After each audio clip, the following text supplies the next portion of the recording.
Hello Shanmukh గారు. Hi ma'am. So last time మీరు warm up compulsory చేయాలి అని చెప్పారు. సో అసలు దాని ఇంపార్టెన్స్ ఏంటి? అంటే చాలా మంది టైం లేదని చెప్పేసి నాకు కొద్దిమంది కాల్స్ చేయడం జరిగింది మ్యామ్. మన ఫస్ట్ వీడియో చూసిన తర్వాత చాలా మంది నేను 10 రౌండ్స్ ఆఫ్ సూర్య నమస్కారం చేస్తానండి, ఆసనాలు చేస్తానండి అని చెప్పేసి అన్నారు. మీకు సింపుల్గా చెప్పాలంటే ఫుడ్ కంపారిజన్లో చెప్తాను మ్యామ్. ఈరోజు మనం ఫుడ్ తిన్నాం, కేవలం ఆలు కర్రీ మనం తినగలుగుతామా మ్యామ్? తినలేము. కేవలం బ్రింజాల్ కర్రీ మనం తినగలుగుతామా? తినలేము. బ్రింజాలు, ఆలు, పచ్చళ్ళు, రైస్ అన్ని కాంబినేషన్లో వస్తేనే మనం ఎంజాయ్ చేస్తాం. అట్లాగే ఇది సేమ్ విధంగా 10 to 15 minutes of proper warmup is compulsory. Warmup చేసినప్పుడు మెల్లిమెల్లిగా మసిల్ స్ట్రెచ్ అవుతున్న కొద్దీ వాటి లోపల రిజిడిటీ తగ్గిపోద్ది అనమాట. బ్లడ్ సర్క్యులేషన్ ఇంప్రూవ్ అవుతూ ఉంటుంది, జాయింట్స్ మొబిలిటీ ఇంక్రీజ్ అయ్యిద్ది, మన హార్ట్ రేట్ కూడా ఇంక్రీజ్ అయ్యిద్ది అనమాట. Our entire body gets opened up feeling. దాని తర్వాత మనం సూర్య నమస్కారాలైనా ఆసనాలైనా ఇంకోటని చేసుకోవాలన్నమాట. అవి చేసుకోకుండా డైరెక్ట్గా సూర్య నమస్కారం చేసినా కూడా, డైరెక్ట్గా ఆసనాలు చేసినా కూడా మసిల్ ఫైబర్స్ స్టేర్ అయిపోతాయి మ్యామ్. జాయింట్స్ మీద బాగా ప్రెషర్ పడేసి లేని ప్రాబ్లమ్స్ వస్తాయి. You got my point ma'am. అందుకే కొద్దిమంది తెలియక ఈ వార్మప్ ఇంపార్టెన్స్ ఎందుకు, ఆ వార్మప్ 10-15 minutes నేను డైరెక్ట్గా అది చేస్తా అని చెప్పేసి పెయిన్స్, ప్రెషర్స్ తెచ్చుకుంటారనమాట. సో నేను ప్రాపర్గా ఒక 10 to 15 minutes స్టాండింగ్ వార్మప్స్ చేసి చూపిస్తాను మ్యామ్. అందులో మన బాడీలో ఉన్నటువంటి each and every muscle, ligament, tendon ఇవన్నీ ఎంగేజ్ అవుతాయి అన్నమాట. So that's a very safe warmup sequence. చిన్నపిల్లల నుంచి పెద్దవాళ్ళు హ్యాపీగా ఒక 15-20 minutes చేసుకోవచ్చు. చూద్దాం. Okay ma'am. ఇప్పుడు మనం చేయబోయేది స్టాండింగ్ సీక్వెన్స్ అండి. ఇది ఒక 15 to 20 minutes ఈ సీక్వెన్స్ చేసుకోవడం వల్ల మీ టోటల్ బాడీ మసిల్స్ అన్నీ వార్మప్ అవుతాయి అన్నమాట. So it is considered as proper warming up sequence. So ఇది all age groups of people, చాలా సింపుల్గా ఉంటుంది, అన్ని ఏజ్ గ్రూప్స్ వాళ్ళు చేసుకోవచ్చు అనమాట దీన్ని. సో దీన్ని చేయడానికి మీరు ఒక హిప్ లెవెల్ గ్యాప్లో లెగ్స్ ఉండాలి, స్లైట్గా కొంచెం వైడ్గా పెడితే మీకు గ్రిప్ బాగా ఉంటుంది. దాని తర్వాత హ్యాండ్స్ రిలాక్స్గా పెట్టేసాలి, షోల్డర్స్ కూడా రిలాక్స్గా పెట్టాలి. ఇలా స్పైన్ అంతా స్ట్రైట్గా పెట్టేసి ఇలా ఇలాంటి హంచ్ లేకుండా స్పైన్ స్ట్రైట్గా పెట్టేసి ఛాతీ ఇలా లిఫ్ట్ అయి ఉండాలన్నమాట. First we will start with head నుంచి మెల్లమెల్లిగా మనం లెగ్స్ వరకు వస్తామన్నమాట.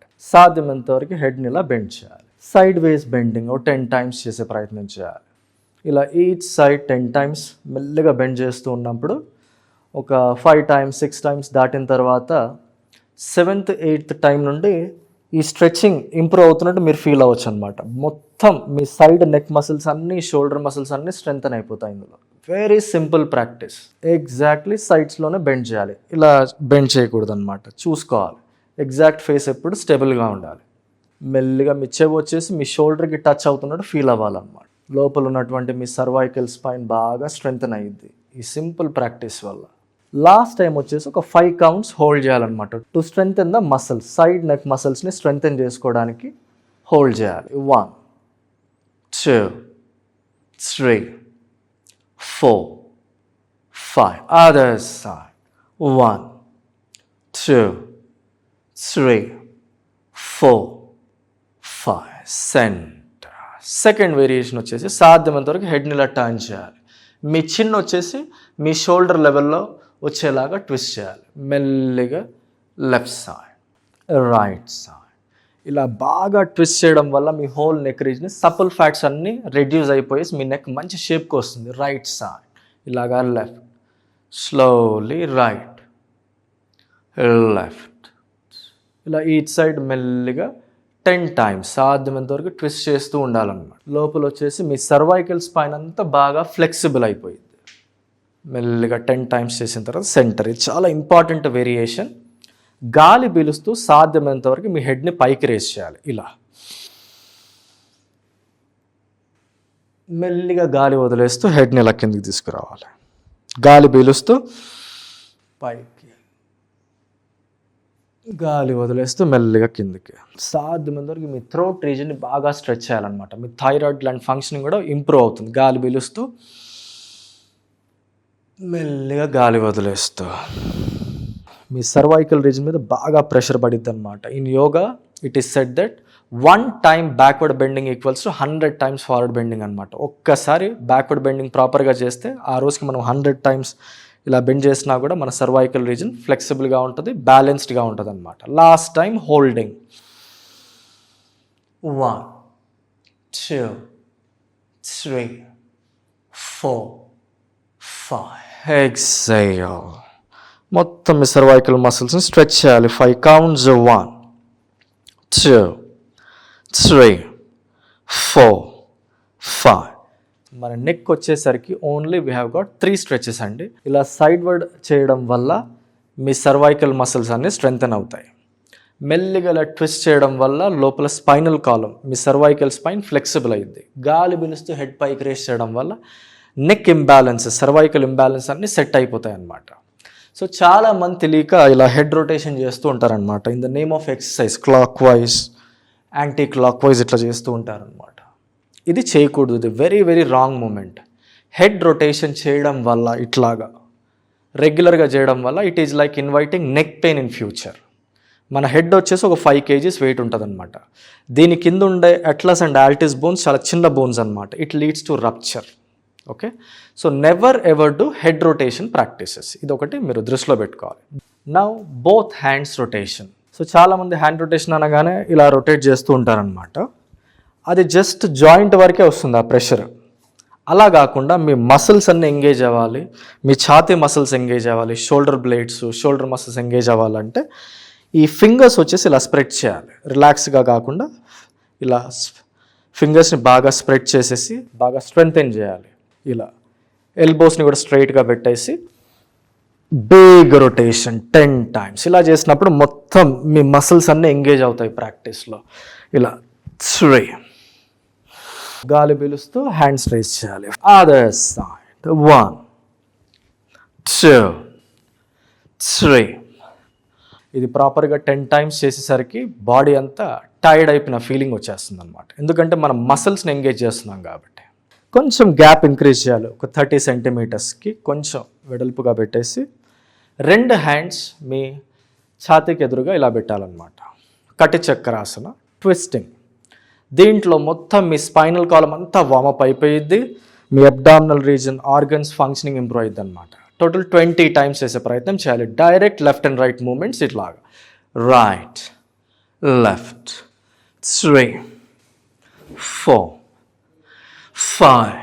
చాలామంది ఇలా హిప్స్ మూవ్ చేస్తూ ఉంటారనమాట. ఇలా హిప్స్ మూవ్ చేయకుండా హిప్స్ని సాధ్యమంత స్టెబుల్గా పెట్టే ప్రయత్నం చేయాలి. ఇందులో షోల్డర్ బ్లేడ్స్ అన్నీ ఫ్లెక్సిబుల్ అవుతాయి. 11. టోటల్ అప్పర్ బాడీ అంతా ఫ్లెక్సిబుల్ అయిన ఫీలింగ్ వచ్చేస్తుంది అనమాట. ఇవి చేసేసరికి కొంచెం గ్యాప్ రెడ్యూస్ చేసి మెల్లిగా 2 hands వచ్చేసి మీ హిప్స్ మీద పెట్టాలి. With the help of your thumb fingers. మెల్లిగా మీ థమ్ ఫింగర్స్తోనే మీ హిప్స్ని ఇలా పుష్ చేయాలి. Hip rotation 10 times. 1. ఇది పూర్తిగా మీ లోవర్ బ్యాక్కి మసాజ్ ఇచ్చిన సెన్సేషన్ వస్తుంది అనమాట. సాధ్యమంతా ఇలా ముందుకు పుష్ చేయాలి. 4. ఇలా సైడ్స్కి, ముందుకి, ఇలా వెనక్కి బిగర్ రొటేషన్ చేయాలి. అదర్ సైడ్ మెల్లిగా 1, 2, 3. Slowly stop the practice. మెల్లిగా స్టాప్ చేయాలి. ఒక 60 దాటిన వాళ్ళు, 70 దాటిన వాళ్ళు ఎవరైతే ఈ సీక్వెన్స్ చేస్తూ ఉంటారో ఇది కొంచెం మెల్లిగా చూస్ చేయాలన్నమాట. ఈ సింపుల్ ప్రాక్టీసెస్ చేయడం వల్ల మీ బ్యాలెన్స్ కూడా బాగా ఇంప్రూవ్ అవుతుంది. మీ లోవర్ బాడీ మసిల్స్ బాగా స్ట్రెంగ్తెన్ అవుతాయి అన్నమాట. సింపుల్ 5 ప్రాక్టీసెస్ చేస్తామన్నమాట. మెల్లిగా మీ లెగ్స్ని ఇలా సైడ్కి రేస్ చేయాలి. 1, 2, 3. Each leg 10 times. 4. ఇలా బ్యాలెన్స్ చేస్తూ మెల్లిగా రేస్ చేయాలి. ఎవరైతే కొంచెం ఫ్లెక్సిబుల్గా ఉంటారో వాళ్ళు సాధ్యమైనంత వరకు మీ హిప్ లెవెల్ వరకు కూడా ఇలా లిఫ్ట్ చేయొచ్చు అనమాట లెగ్స్ని. మెల్లిగా సెకండ్ ప్రాక్టీస్ వచ్చేసి ఇలా సాధ్యమైనంత వరకు లెగ్స్ రేస్ చేయాలి. 1, హిప్ లెవెల్ వరకు 2, 3. ఇదంతా లాగడానికి గమనిస్తూ ఉండాలి. ఎవరైతే కొంచెం ఫ్లెక్సిబుల్గా ఉంటారో ఇలా సాధ్యమైనంత వరకు పైకి రేస్ చేయాలి.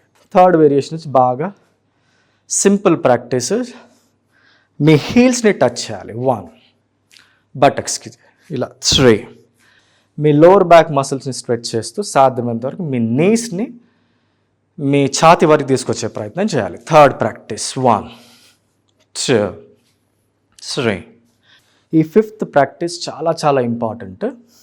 మీ హిప్ లెవెల్లో ఒక ఫుట్బాల్ని కిక్ చేస్తున్నట్టు ఇలా లెగ్ని ట్విస్ట్ చేయాలన్నమాట. ట్విస్ట్ చేసినప్పుడు మీ hip joints, knee joints and ankle joints, ఈ 3 ఇంపార్టెంట్ జాయింట్స్ ఫ్లెక్సిబిలిటీ ఇంప్రూవ్ అయ్యింది.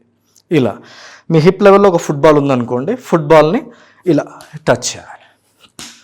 ఇలా 1, 2, 3, 4. ఈ వార్మప్ సీక్వెన్స్ చేసిన తర్వాత మీ టోటల్ బాడీలో బ్లడ్ సర్క్యులేషన్ బాగా ఇంప్రూవ్ అవుతుంది. మీ హార్ట్ రేట్ కూడా బాగా ఇంక్రీజ్ అవుతుంది అనమాట. That you can feel. దాని తర్వాత ఒక 1-2 minutes మెల్లిగా ఇలా రిలాక్సేషన్ చేయాలి.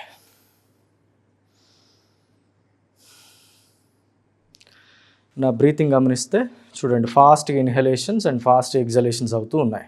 ఎప్పుడైతే మీ బాడీ పూర్తిగా అలసిపోతుందో మీ బాడీకి ఎక్కువ ఆక్సిజన్ కావాలన్నమాట. సో ఆక్సిజన్ బాడీకి ఇవ్వడానికి ఇన్హలేషన్స్ అండ్ ఎగ్జలేషన్స్ ఫాస్ట్గా అవుతూ ఉన్నాయి.